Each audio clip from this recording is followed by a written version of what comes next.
hoje eu vou tratar de um assunto empolgantíssimo. Você não pode escapar de Deus. É isso mesmo. É isso que você ouviu. Deus é inescapável. Deus está encurralando você. Se você for para cima, Ele está lá. Se você descer, Ele está lá também. Se você for para a direita, Ele está lá. Para a esquerda, igualmente, Ele vai estar lá. Você não consegue escapar. E que bom que é assim. Bom, eu vou fazer essa análise desse texto e desse tema expondo o Salmo 139. Se você tem Bíblia aí, vale a pena pegar e conferir comigo. Dos muitos atributos que Deus tem, atributos comunicáveis e incomunicáveis, nós chamamos atributos incomunicáveis aquelas qualidades que só Deus as tem e Ele não reparte com ninguém. As comunicáveis são os atributos que Deus tem e nós podemos também ter esses mesmos atributos, não no grau absoluto e superlativo como só Deus os tem também. Mas aqui nesse texto, 3 atributos de Deus são destacados: a onisciência de Deus, a onipresença de Deus e a onipotência de Deus. Em outras palavras, Deus sabe tudo, Deus está em todo lugar e Deus tudo pode. Você não consegue fugir de Deus, se esconder de Deus. Não há caverna tão escura, não há monte tão alto, não há abismo tão profundo, não há quarto tão fechado que você esteja fora da presença de Deus. Então vamos olhar esse texto. É um texto de Davi, considerado a pérola dos Salmos, a gema mais preciosa do saltério. E Davi começa assim: Senhor, tu me sondas e me conheces. Isso significa que Deus não só conhece o externo, o visível, o publicável, o notório. Deus conhece você por dentro. Ele sonda você. Aliás, Deus conhece você mais do que você se conhece. Os gregos diziam: conhece-te a ti mesmo, era a máxima dos gregos. Errados. Eu não me conheço. Você não se conhece. Nós somos surpreendidos todo dia por nós mesmos. Na verdade, o conhecimento pessoal é fruto do conhecimento de Deus. Porque sem o conhecimento de Deus, você não tem referência para conhecer a você mesmo. Se eu perguntasse para você, um casal que está há 50 anos casados, se eu perguntar: você conhece seu marido, você conhece sua esposa? Se eles forem honestos, vão dizer: bom, nós estamos nos conhecendo. Tem surpresa todo dia. Tem imprevisibilidade todo dia. Mas Deus conhece você, por dentro e por fora. Verso 2, ele diz: sabes quando me assento e quando me levanto. De longe penetras os meus pensamentos. Você conhece. O seu assentar, o seu levantar, significa o intervalo na dinâmica da vida. Quando você está parado, quando você está agindo, quando você está andando, quando você está viajando, quando você está trabalhando, quando você está se movimentando, para onde você está indo, Deus acompanha tudo, Deus sabe tudo, Deus vê tudo, Deus tem o controle de tudo. Mas Deus conhece mais. Diz o texto que conhece e penetras de longe os meus pensamentos. Passam pela nossa cabeça mais de 10 mil pensamentos por dia. Alguns deles malucos. Alguns deles são flechas jogadas no ar para atingir você e você não concorda com esses pensamentos, você não nutre esses pensamentos, você não deseja esses pensamentos, eles passam e voam pela sua cabeça. O problema, como dizia Lutero, não é que o pássaro voe sobre a sua cabeça, mas que faça ninho na sua cabeça. Há pensamentos que passam e devem ir embora.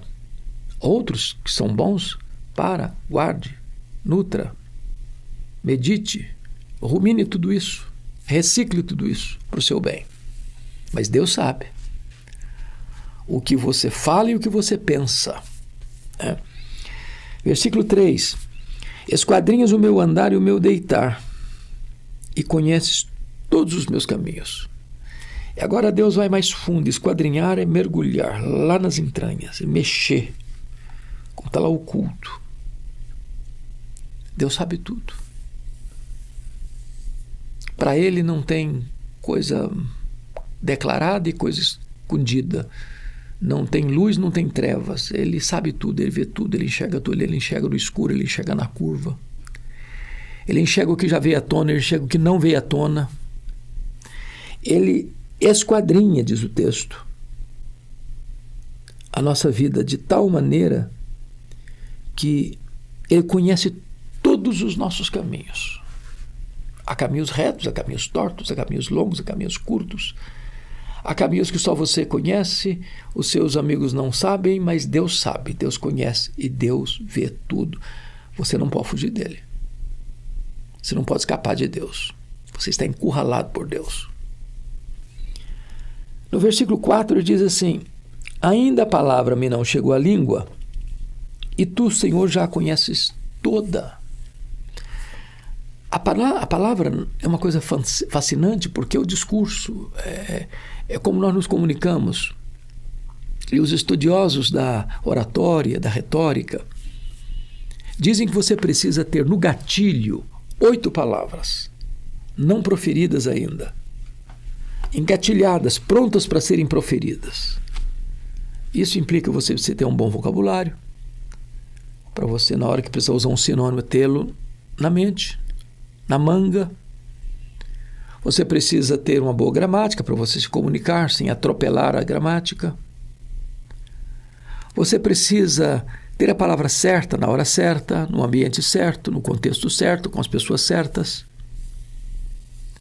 Mas Deus conhece as palavras que você já falou, e Deus conhece as palavras que estão lá no gatilho para serem ainda proferidas. Todas Deus conhece. Que coisa incrível. Quando chega no verso de número 5, ele diz: tu me cercas por trás e por diante, e põe sobre mim a tua mão. Ou seja, está encurralado mesmo, está cercado mesmo. Você não tem para onde fugir. Deus te cerca por trás, Deus te cerca pela frente, Deus te cerca por cima. E num outro texto, Deus segura por baixo. De tal maneira que não tem como fugir de Deus, não tem como escapar de Deus. É tolice querer escapar de Deus. Foi o que Jonas tentou fazer, escapar de Deus, fugindo num navio para outra cidade. Deus foi atrás dele através de uma tempestade. Foi o que Adão tentou fazer lá no Éden, se escondendo atrás das árvores. Que tolice. Foi o que Davi tentou fazer, esconder o seu pecado. Foi o que Ananias e Safira tentaram fazer, esconder a trama deles, do apóstolo Pedro. Tudo está patente aos olhos de Deus. Ele termina essa análise da onisciência de Deus no verso 6, dizendo assim: tal conhecimento é maravilhoso demais para mim, é sobremodo elevado, não posso atingir. Eu quero estar dizendo o seguinte: eu posso ser um filósofo, eu posso ser um pensador arguto, eu posso ter a capacidade mais profunda de reflexão, que eu não consiga alcançar toda a onisciência de Deus. Ele sabe tudo, literalmente tudo. O saber humano é muito abrangente, é bem verdade. Lá no passado falava dos enciclopedistas, né, que sabiam tudo, de tudo, quase tudo de tudo. Hoje, nós talvez tenhamos conhecimento de uma pequena fração do conhecimento humano. Quando alguém vai fazer um doutorado, por exemplo, ele, de um tema geral, ele tira um tema principal, daquele tema principal ele tira um ponto, e ele é especialista naquele ponto. Ele é doutor naquele ponto. E ao ser doutor naquele ponto, ele tem plena consciência que no demais ele não entende com profundidade. Pois Deus conhece o ponto, Deus conhece o abrangente, Deus conhece o todo. Deus conhece o revelado e o não revelado, e conhece no sentido pleno, amplo, profundo e extenso de tudo. Não há nada oculto para Deus. Deus não é surpreendido. Ele é onisciente. Por isso, você e eu estamos encurralados por Ele. Não podemos escapar dele. Bom, mas agora Davi prossegue no seu raciocínio para mostrar o seguinte: se esse Deus sabe tudo, será que eu consigo me esconder dele em algum lugar que ele não possa me achar? É o próximo argumento dele, dos versículos 7 até o versículo 12. Veja você. Ele pergunta no verso 7 assim: para onde me ausentarei do teu espírito? Para onde fugirei da tua face? É como se ele precisasse se esconder, porque há coisas que nós pensamos, falamos, fazemos, que nós gostaríamos muito que ficasse oculto, que ninguém soubesse, que ninguém presenciasse. É constrangedor para Davi saber que Deus sabe e sabe tudo. Então ele está perguntando: para onde me ausentarei do teu espírito? Para onde fugirei da tua face?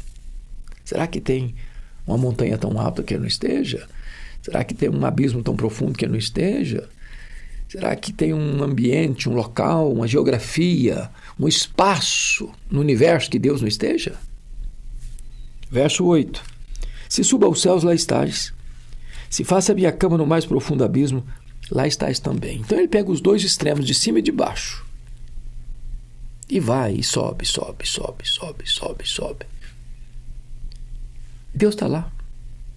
Não, quem sabe ele não esteja lá embaixo. Ele desce, desce, desce, nas camadas abissais dos oceanos, a mais de 10 mil metros de profundidade. Deus está lá. Então não há nenhuma geografia do universo onde Deus esteja fora, longe, sem conhecer-nos, sem encurralar-nos, sem nos cercar por todos os lados. No verso de número 9, ele cria uma outra possibilidade. Se tomo as asas da alvorada e me detenho nos confins dos mares. Verso 10. Ainda lá me haverá de guiar a tua mão e a tua destra me susterá. O contexto aqui talvez seja de que, naquele tempo, eles sabiam que havia mundos não explorados, não conhecidos, mares não navegados, terras longínquas não exploradas. Você vai perceber que, por exemplo, a América só foi descoberta já no século XV, o Brasil só foi descoberto no ano 1500. E a pergunta do Davi era essa: se eu tomar as asas da alvorada e voar, e voar, e voar, e me deter lá nos confins dos mares, onde nunca ninguém pisou ainda, nunca ninguém explorou ainda, será que Deus está lá? Ele diz: não só está lá, mas a mão de Deus vai guiar. Davi está se sentindo assim, totalmente cercado, entrincheirado, sitiado, encurralado por Deus. No verso 11, ele pensa numa outra possibilidade, outra vertente. Ele diz assim: se eu digo as trevas com efeito me encobrirão e a luz ao redor de mim se fará noite. Versículo 12. Até as próprias trevas não te serão escuras. As trevas e a luz são a mesma coisa. Você e eu temos esse conceito de luz e trevas. Nós não enxergamos no escuro. Se a luz apagar, nós tateamos, tropeçamos, não vemos. É preciso luz para você enxergar. Não basta ter olhos, é preciso ter luz. E ele entra nessa possibilidade, pensando na possibilidade das trevas o encobrir. Ninguém está vendo, ninguém está percebendo. Mas ele diz que a luz ao redor de mim se fará noite, até as próprias trevas não te serão ocultas, ou não te serão escuras, porque ele, luz e trevas é a mesma coisa. Apagar a luz, deixar a luz acesa, para Deus é a mesma coisa. Fechar a porta do quarto, deixar a porta do quarto aberta, para Deus é a mesma coisa. O grande problema do pecado é que o pecado tira do coração do homem o chamado temor de Deus. Por que as pessoas fazem coisas erradas? Por que elas fazem falcatruas? Por que elas roubam? Por que elas matam? Por que elas cometem loucuras morais? É porque naquele momento a pessoa perde a percepção de que Deus está vendo, de que Deus está presente. Por exemplo, o Salmo 82, o salmista diz que os juízes das cortes que tomam as suas decisões, elas tomam as decisões às vezes torcidas, tendenciosas, injustas, parciais, porque elas não têm a percepção de que Jesus, ou de que Deus, o reto juiz, está presente, vendo as suas sentenças, conhecendo os autos do processo. Por que as pessoas fazem coisas erradas? Porque elas têm uma noção de que Deus está do lado de fora, que Deus não está acompanhando, que Deus não está vendo, que Deus não vai chamar essas pessoas para um julgamento, para um acerto de contas. É por isso que a Bíblia diz que o princípio da sabedoria é o temor de Deus. O único freio que pode levar o homem a fugir do pecado ou não assodadamente correr na direção do pecado é o temor de Deus. É o temor de Deus. Então, este homem chega à conclusão de que, de fato, ele não pode escapar de Deus. Ele está encurralado mesmo. Não só pelo conhecimento de Deus, como também pela presença de Deus. Deus está em toda parte. Bom, mas agora ele ainda vai avançar um pouco mais e vai trazer um outro atributo de Deus que retrata essa presença e esse conhecimento de Deus, porque Deus tudo sabe, Deus tudo vê e agora Deus tudo pode. Ele trata da onipotência de Deus.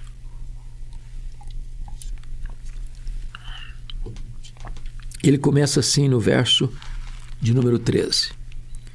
Pois tu formaste o meu interior e me teceste no seio da minha mãe. Preste atenção que ele está se referindo a ele mesmo como uma personalidade, não como uma massa humana. Esse texto para mim é muito importante, até diante do grande debate hoje no parlamento e nas cortes sobre a questão do aborto. Porque tem muita gente que acha que até tantos meses pode abortar, ou que o feto não sente dor, que não é um ser humano ainda, não é uma personalidade ainda, é uma massa humana e não uma vida humana. Chegou a ponto de uma ministra de Estado lá no passado afirmar que o feto é uma verruga pestilenta que a mãe pode tirar se não lhe interessa manter, né? E Davi está dizendo aqui que é Deus quem formou o seu interior. Foi Deus quem o teceu no centro da sua mãe. Ele está se considerando uma pessoa, lá na vida intrauterina. Não importa em que fase desta vida se esteja, se no primeiro dia de concepção ou 9 meses depois ao nascer. É uma vida humana. Versículo 14. Graças te dou, visto que por modo assombrosamente maravilhoso me formaste. As tuas obras são admiráveis e a minha alma o sabe muito bem.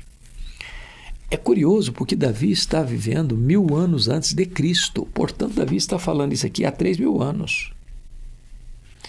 E ele já tinha uma visão, uma compreensão de que a formação de um bebê no ventre da sua mãe é algo fascinante. Fascinante. Quando meu primeiro neto foi concebido, e eu acompanhando a minha nora com o pai dela, ele nos mostrou um ponto, do tamanho de um ponto que você põe em cima de um i.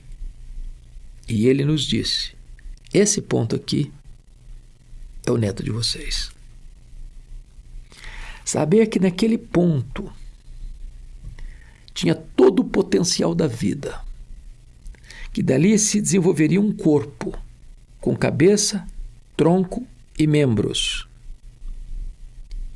Saber que ali naquele ponto estava todos os detalhes genéticos necessários para que esse bebê crescesse e se formasse, com cabeça, com olhos, com ouvidos, com boca, com braços, com pernas, com coração, com pulmões, com rins, com estômago, com esôfago, com todo o aparelho respiratório, digestivo, excretório, tudo prontinho, ali em potencial, e que haveria de se desenvolver, é coisa fascinante. Mas hoje, com o desenvolvimento das ciências biológicas, nós sabemos muito mais coisas do que Davi podia saber no seu tempo. Hoje você sabe que o ser humano é um ser programado geneticamente. Hoje você sabe que o ser humano tem mais de 60 trilhões de células vivas. Hoje você sabe que cada uma dessas células tem 1,70 m de fita DNA, onde estão gravados e computadorizados todos os seus dados genéticos. Hoje nós sabemos que você tem no seu corpo nada menos que 102 trilhões de metros de fita DNA, mais de 102 bilhões de quilômetros de fita DNA no seu corpo. Tudo planejado. Milagrosamente, extraordinariamente, pelo Criador. Esse Deus é onipotente. Vamos seguir. Quando ele vai dizer o seguinte, no versículo de número 15, ele diz assim: os meus ossos não te foram encobertos, quando no oculto fui formado, e entretecido como nas profundezas da terra. Davi descrevendo a formação dos ossos. Davi mostrando como lá no oculto ele foi formado, como se Deus estivesse como escultor emoldurando esta peça, essa obra-prima da sua criação. No verso 16, ele diz algo incrível. Os teus olhos não me viram, os teus olhos me viram a substância ainda informe. E no teu livro foram escritos todos os meus dias, cada um deles escrito e determinado, quando nenhum deles havia ainda. A substância informe. Os primeiros dias, primeira semana, primeira fase da gravidez da mulher. Ali, ainda uma substância que não tem forma, mas que tem todo o potencial para a forma mais bela da obra-prima da criação de Deus, que é o homem e a mulher. Tudo isso feito pela mão do divino artífice, do Criador. Isso retrata a grandeza, a excelência do poder de Deus. Davi, mais uma vez, ao contemplar tudo isso, de que esse Deus tudo sabe, tudo vê e tudo pode, ele exclama no verso 17: que preciosos para mim, ó Deus, são os teus pensamentos. E como é grande a soma deles. Quem pode contar os pensamentos de Deus? A inteligência de Deus, o conhecimento de Deus, o poder de Deus, a excelência dos atributos de Deus. Davi está extasiado, boquiaberto, perplexo, diante de tanta grandeza, diante de tanta majestade, diante de tanto poder. E ele vai dizer, no verso 18, se os contasse, os pensamentos de Deus, se os contasse, excede aos grãos de areia, contaria, sem jamais chegar ao fim. Aqui Davi usa uma expressão muito conhecida dos cientistas, que são as coisas contáveis e as coisas incontáveis. Há coisas que são contáveis para Deus, mas não são contáveis para nós. E ele está dizendo aqui, grãos de areia. Quantos grãos de areia existem? Alguém já contou? Alguém pode contar? Alguém tem noção? Quantas estrelas existem? Alguém já contou? Tem algum livro que tem essa cifra exata? São coisas incontáveis para os homens, mas contáveis para Deus. Contáveis para Deus. este Deus não pode ser esgotado no seu conhecimento pelo homem. O homem é finito. Como é que o infinito pode ser limitado pelo finito? Eu conheço apenas o que Deus se revelou, apenas o que Deus revelou sobre si mesmo, sobre as suas obras. Mas o meu conhecimento, por mais robusto que seja, por mais peregrina que seja a minha inteligência, por mais que você avance no poder do conhecimento científico, tecnológico, você tem um conhecimento parcial, limitado. Mas o conhecimento de Deus é abrangente, é total, é amplo. Não tem a possibilidade de existir algo que Deus não saiba, que Deus não conheça. Deus não é pego de surpresa, Deus não é surpreendido. Ele sabe tudo. Ele está em todo lugar. Ele tudo pode. Bom, sabe o que significa isso? Você não pode escapar de Deus. Ele é inescapável. Você está encurralado por Ele. Mas agora, Davi vai entrar para um outro campo. No versículo de número 19, e diz assim: Tomar, ó Deus, desses cabo do perverso, apartai-vos de mim, homens de sangue. Davi agora está entendendo uma coisa, que se esse Deus é tudo isso mesmo, e Ele é, então Ele não pode tolerar o mal. E se Deus não pode tolerar o mal, o perverso, eu também não deveria me deleitar no que Deus abomina. Eu não devo aplaudir o que Deus rejeita? Eu não devo acolher o que Deus despreza? Porque esse Deus, sendo onisciente, onipresente, onipotente, também é santo, santo, santo. Tão puro de olhos que não pode contemplar o mal. E Deus não tem prazer em que o homem, criado à sua imagem e semelhança, viva de forma rebelada contra Ele, afrontando a sua vida, a sua santidade, escarnecendo da sua verdade, aviltando a sua justiça.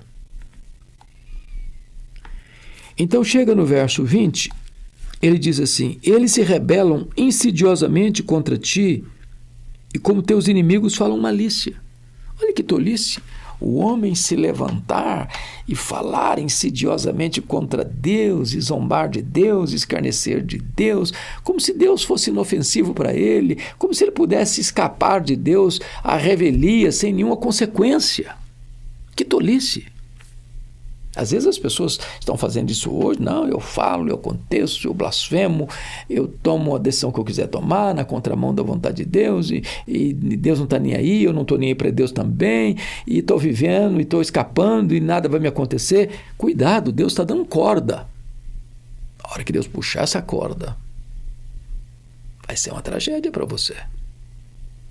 Ele prossegue e diz assim, no verso 21, Não aborreço eu, Senhor, os que te aborrecem, e não abomino os que contra ti se levantam?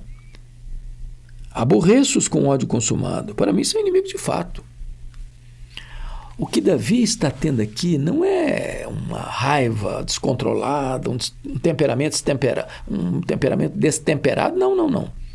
O que Davi está tendo aqui é zelo pela santidade de Deus.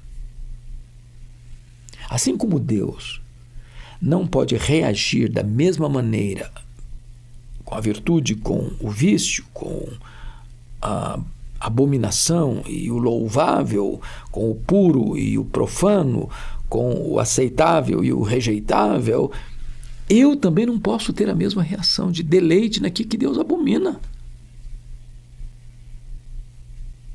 Por exemplo, eu não posso aplaudir uma pessoa que está fazendo coisas abomináveis para Deus. Seja ela aquela que ocupa o mais alto posto político, ou o posto mais alto de uma corte, ou a posição mais elevada de um parlamento, ou o empresário mais condecorado do mundo. Mal é mal. E eu preciso reprovar o mal. Em mim e ao meu redor. É isso que Davi está fazendo. Então, ele conclui este salmo não só olhando para fora, para aqueles que estão praticando o mal, deliberadamente, conscientemente, programadamente. Ele também começa a olhar para dentro dele mesmo. Ele começa num solilóquio, uma conversa com a sua alma, e daí ele começa a fazer uma confissão e um pedido para Deus, e ele diz assim no verso 23: sonda-me, ó Deus, e conhece o meu coração. Agora, ele não quer viver de aparência, ele não quer botar uma máscara, ele não quer uma espiritualidade cênica, ele não quer um teatro espiritual, ele quer que Deus o sonde. Que Deus vá lá nas entranhas do seu ser, a fonte da vida que é o coração. E ele diz mais: prova-me e conhece os meus pensamentos. A ideia de provar aqui é a ideia do ourives, do cadinho, que joga um metal no fogo para que as escórias sejam tiradas e o ouro fique puro, límpido, nobre, rico, belo, útil. E ele fecha assim: prova-me e conhece os meus pensamentos. Vê se há em mim algum caminho mau. Ele não quer mais andar por caminhos maus. Vê se há em mim algum caminho mau. E guia-me pelo caminho eterno. É que abandonar o erro e pôr o pé na estrada da santidade que conduz à vida eterna.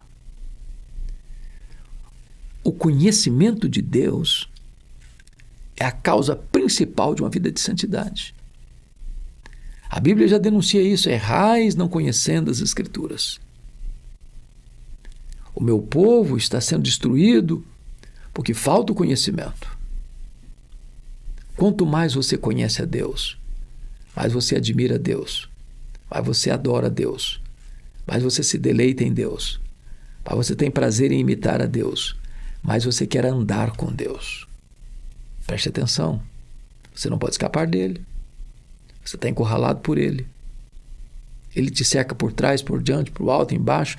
Não há geografia que você possa fugir dele. Ele tudo sabe, tudo vê. Ele formou você. Ele conhece cada célula do seu corpo. E esse Deus ama você. E esse Deus enviou o seu filho, seu único filho, para morrer por você, para dar a você a vida eterna. Esse Deus preparou para você um lar, uma casa. Na casa de meu pai há muitas moradas. Esse Deus chama você hoje, pronto para receber você e perdoar você, e adotar você na sua família, a dar a você uma herança eterna e oferecer a você o banquete da salvação. Então não perca mais tempo. Não tente fugir, porque não vai dar certo. Corra, não de Deus, corra para Deus e encontre nele o verdadeiro sentido da vida. Que Deus abençoe você.